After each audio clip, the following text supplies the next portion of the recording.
결정을 내리는 방식에 있어서는 안 믿는 사람과 별반 차이가 없는 사람을 말합니다. 그러니까 인생 여정의 그 기준이 비그리스도인들과 다르지 않다 하는 그런 말입니다. 세 번째는 또 특별하게도 기복적인 신앙을 거부하는 사람입니다. 다시 말씀을 드리면 하나님을 산타클로스처럼 생각하기를 거부한다 그런 뜻입니다.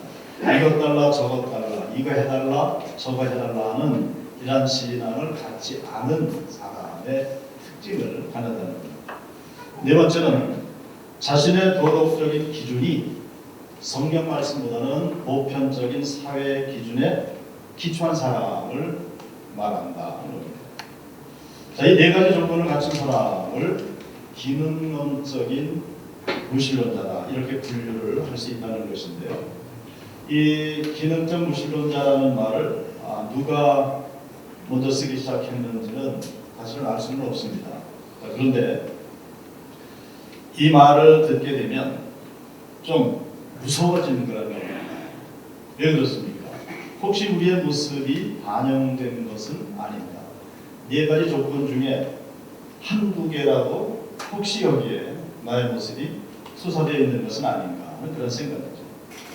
나는 스스로를 그리스도인이라고 여기지만은 기능적 무신론자와 흡사하지 않은가 이렇게 자문하게 되는 그런 말이라는 겁니다. 특별히 요즘에 한국 개신교의 개혁을 원하는 사람들이 아주 많아지고 있습니다만은 다른 한편 생각해 보면 이게 참 아이러니한 그런 면인데요. 교회가 개혁될수록 그리스도인이 세속적인 사람이 되어가는 것은 아닌가 하는 이런 반문을 하게 된다는 겁니다. 물론 개혁 자체는 굉장히 중요한 것입니다.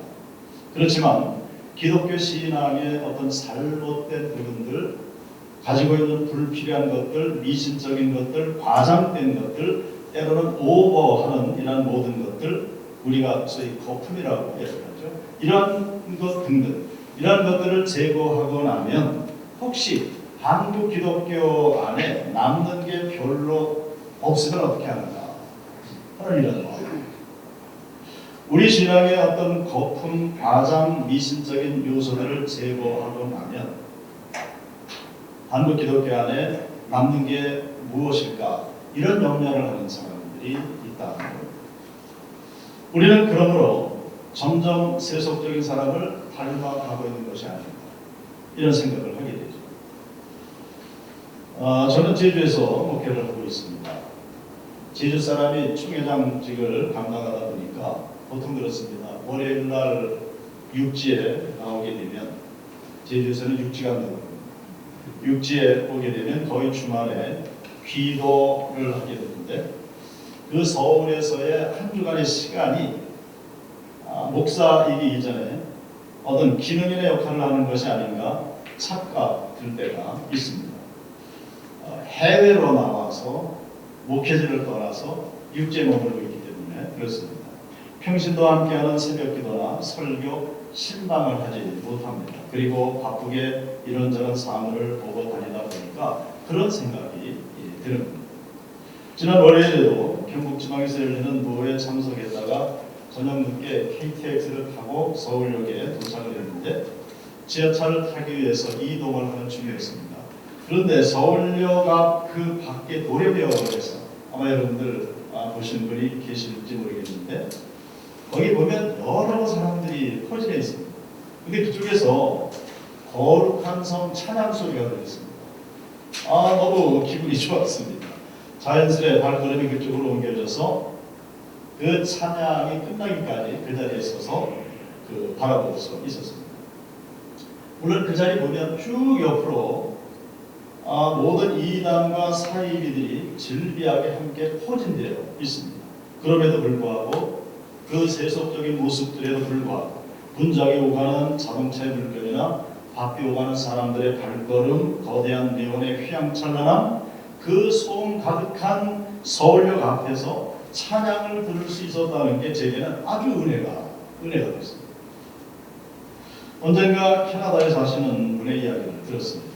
물론 그분 목사님인데 그분 말씀이 그래도 한국 사회는 기독교적인 면이 아직도 많이 남아있거든요.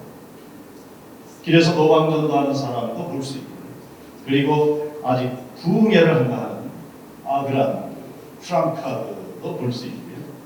또 식당에 가보면 식사하기 전에 식기도 하는 사람도 종종 볼 수 있다는 겁니다. 그런데 캐나다에서는 그런 모습이 거의 눈에 띄지 않는다는 말을 했습니다. 그래서 그 사람들을 보면서 그 많은 사람들의 삶 속에 과연 신앙이 얼마나 자리 잡고 비중을 차지하고 있는가, 그것을 참 알 수가 없겠다. 그리고 설사 신앙이 존재하더라도 사적인 영역에만 머물기 때문에 겉으로 그가 가진 신실이 드러나지 않는다는 것. 그렇기 때문에 캐나다 그 사회 속에서는 기독교적인 면을 거의 찾아볼 수 없는 그런 상황이라는 말을 했습니다. 자, 그런데 헷갈리게 하는 것이 있다는 겁니다. 그런데 사회는 평안하고 질서 정연하다. 사람들은 법을 잘 지키고 질서를 잘 지킵니다. 어떤 경우에는 답답할 정도로 말이죠. 그리고 남에 대한 배려가 습관이 되어 있는 그런 사회. 우리에게서도 이런 모습은 봅니다. 문을 열고 들어올 때 뒷사람을 위해서 문을 잡고 서 있는 그런 경우들 말이죠. 다른 사람을 배려하고 하는 이러한 것들이 습관화된 그런 사회임은 분명하다는 겁니다. 그런데 왜 헷갈린다는 말을 하는가? 신앙적인 요소가 겉으로 드러나지 않음에도 불구하고 사회가 평온하고 법과 질서를 지킨다면 의문점이 든다는 겁니다. 어떤 의미인가? 이런 얘기를 합니다. 사람이 굳이 신앙인이 아니더라도 나이스한 사람이 될 수 있는 것입니다. 굳이 신앙인이 아니더라도 평온하고 질서 있는 사회가 될 수 있다는 이야기입니다. 그렇다면 신앙이 사람을 위해 해주는 것이 무엇인가? 여기까지 생각이 미친다는 겁니다. 아마 여러분 이런 이야기 들으시면서 너무 지나친 기후에 불과하다라고 생각을 하실지도 모르겠습니다만, 사실은 저는 이러한 것들을 늘 체험하고 또 제가 몸소 지금 겪고 있으니까, 몸소 겪고 있으면서 또 그런 이야기를 들을 때 참 이 신앙에 대해서 큰 관심을 가지고 살아야 되겠구나. 그 사람에게 정말로 신앙이 있는가 없는가. 신앙이 있으면 있는 대로, 없으면 없는 대로 신앙의 유무에 대해서, 신앙적인 이슈에 대해서 관심을 가질 수밖에 없고요. 또한 중요한 것은 평신도들의 입장을 헤아려 보려고 애를 쓸 수밖에 없다는 겁니다.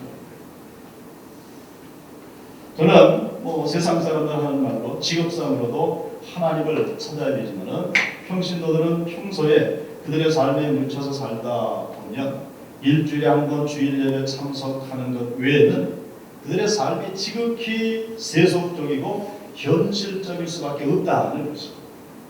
고작 1시간 예배 드립니다. 저도 총회장직을 감당하면서 한 주간을 이렇게 죄송합니다. 평신도로 살아보니까 그런 것들을 실감할 수 있게 되더라 하는 겁니다. 자, 그런데 여러분, 세상은 우리의 신앙을 도와주지 않는다는 것. 세상에서는 어떤 감동도 얻을 수가 없다는 것. 지난 군선교 총회에 참석을 했습니다. 설교하시는 목사님이 아주 재밌는 말씀을 하셔서 벽을 잡았는데요. 그 목사님 사모님 말씀을 하셨죠. 아마 들으신 분들 기억하실 겁니다. 사모님 말씀을 하시면서 사모님이 트로트 노래에 그렇게 위로를 받으시고 기쁨을 만끽하신다는 겁니다. 목사님이 그 사모님의 말씀을 드리면서 굉장히 도전을 받고 죄송한 마음이 있다는 겁니다. 평생 목회를 하고 은퇴를 했는데 그 목사님에게서는 사모님이 위로를 받지도 못했고 기쁨을 만끽하지도 못했는데 웬일입니까? 은퇴하시고 났는데 사모님이 트로트 노래에서 위로를 받고 회복이 일어나고 기쁨이 있다. 물론 재미있게 말씀을 하시리라고 빗대서 말씀을 하셨겠지만은 그럼에도 불구하고 세상에 돌아가는 물정에서 성령의 감동을 찾을 수 있는 것이 아니라는 것입니다. 그렇다면 우리의 신앙, 우리 우리의 신앙을 하는 것도 중요하지만은 그 신앙을 유지하는 것도 중요한 것인데 우리가 애초에 신앙을 갖게 된 것이 우리의 의지나 선택에 의한 것이 아니고 하나님의 은혜와 하나님의 예정에 의한 것이었다는 것이죠. 마찬가지로 우리의 신앙을 유지해 나가는 것도 결단코 우리에게 달린 것이 아닙니다. 그렇습니다. 주님의 은혜에 달린 것임을 우리가 믿을진데 그렇다면 세상은 점점 세속화되고 차가워지고 우리를 신앙으로부터 멀어지게 할지라도 내가 거기에 좌우되지 않고 내 신앙의 이 신앙의 불길, 이 불길이 꺼지지 않고 그 신앙을 유지하게 할 수 있는 그런 비결이 어디 있을까? 앞에서 말씀드린 기능적 무신론자처럼 되지 않는 비결이 무엇일까? 이것을 날마다 고민하고 생각하게 만든다. 자, 오늘 설교 본문 성구를 뒷부분에서 봤습니다만 10장 전체를 놓고 말씀을 나누고 자, 오늘 본문의 고넬료도 소중합니다만 먼저 생각해야 될 인물은 베드로입니다. 왜냐하면 저와 여러분들이 바로 베드로 역할을 하고 있기 때문에 그렇습니다. 베드로는 훌륭한 목사이기 전에 훌륭한 제자요 훌륭한 그리스도인이었습니다. 그러나 그가 복음의 사역자가 된 것은 철저하게 하나님의 선택과 하나님의 은사에 의한 것이었습니다. 그 대표적인 예가 오늘 사도행전 10장에 등장하는 베드로가 이방인 고넬료를 찾아가서 복음을 전한 일입니다. 베드로는 자기 스스로 선택하라고 했다면 결단코 고넬료를 찾아갈 그런 위인이 아닙니다. 왜냐하면 고넬료는 이방인이었고 더구나 로마군의 장교였기 때문에 그렇습니다. 그렇기 때문에 베드로 개인의 의지에 의한 것이었다면 그는 결단코 고넬료 집을 찾아갈 그런 사람이 아니라는 거죠. 그럼에도 불구하고 그가 이방인을 찾아가서 그들에게 복음을 전했던 이유는 주님께서 이것을 명하셨기 때문인 것입니다. 여기서 베드로의 신앙과 베드로 사역의 주도권을 하나님이 주고 계셨다는 사실을 우리는 기억을 해야 합니다. 그건 우리도 마찬가지죠. 우리의 모든 신앙생활의 주도권은 하나님이 주고 계신다. 자, 그런데 거기까지는 우리가 동의를 할 수가 있습니다.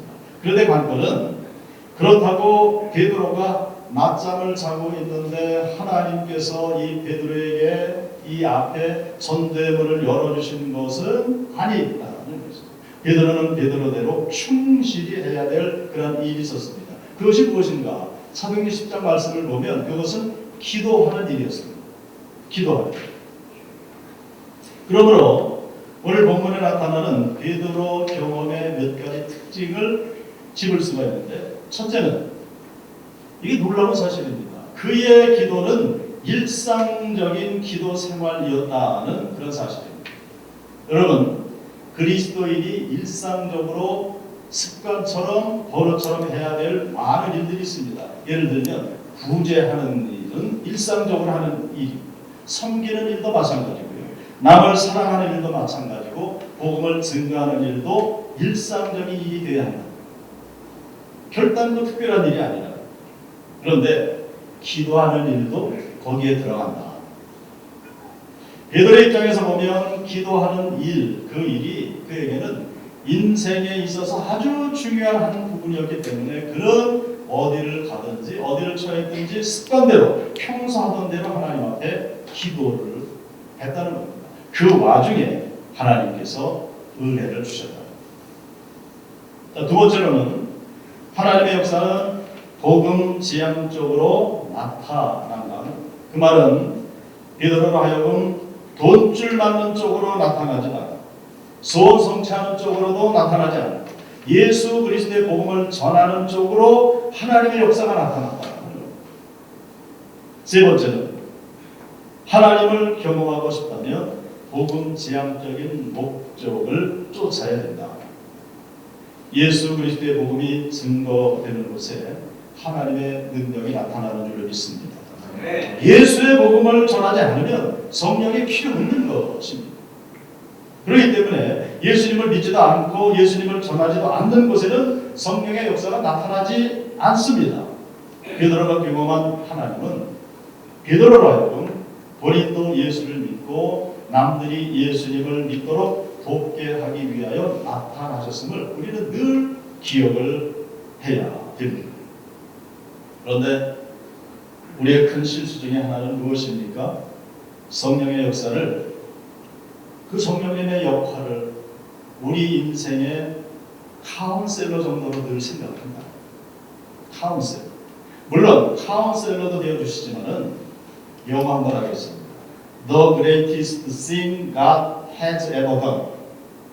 하나님이 이 세상을 위하여 최대로 하신 그 큰일, 그 큰일은 당신의 독생자를 보내신 일이기 때문에 하나님의 역사를 최대로 경험할 수 있는 길은 독생자 예수 그리스도의 그 일에 동참하는 것이다. 우리가 예수 그리스도의 일에 동참할 때에 더 분명한 하나님의 역사와 더 분명한 하나님의 인도하심을 늘 경험하게 되는 것입니다. 오늘 사도행전 10장에서 베드로가 본 환상은 베드로 자신 인생의 인도를 위한 것이 아니었습니다. 복음을 전하기 위한 하나님의 목적을 보여주신 겁니다. 그렇게 해서 고넬료를 만났습니다. 오늘 아침에 우리가 특별히 기억해야 될 사실은 베드로가 복음을 전하기 위해 만났던 그 고넬료는 군대 백부장이었다는 사실입니다. 오늘 어찌면 대대장급의 장교였습니다. 그런데 여기 중요한 사실이 있습니다. 성경 말씀 중에 아마도 군 장교에게 복음을 전하고 그 가족과 친인의 격인 휘하 장병들이 예수를 믿어 구원받았다는 기록은 여기가 처음이라는 것입니다.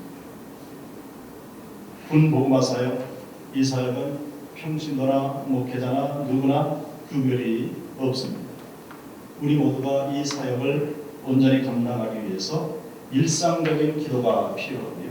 복음 지향적인 목적을 가지고 그렇게 살아가며 우리의 사명을 감당해낼 때에 하나님께서는 당신이 정하신 때에 당신의 복음 사역을 60만 국군 장병들 가운데 형통하게 하실 줄로 믿습니다. 할렐루야. 기도하겠습니다.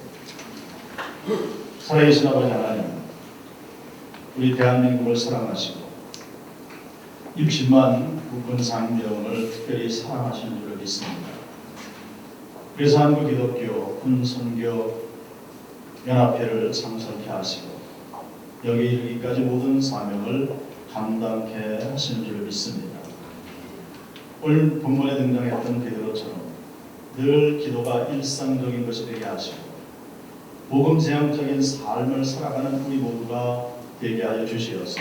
특별히 우리에게 주신 그 사명의 그 자리, 60만 국군 장병들에게 주님의 복음을 온전히 증거하고 또 그 모든 과정들을 통해 우리의 믿음이 날마다 새로워지고 성숙함을 이루게 하여 주시옵소서.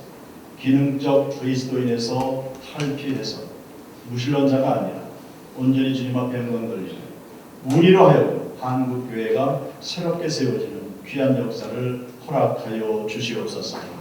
예수 그리스도의 이름으로 기도드리옵나이다. 아멘.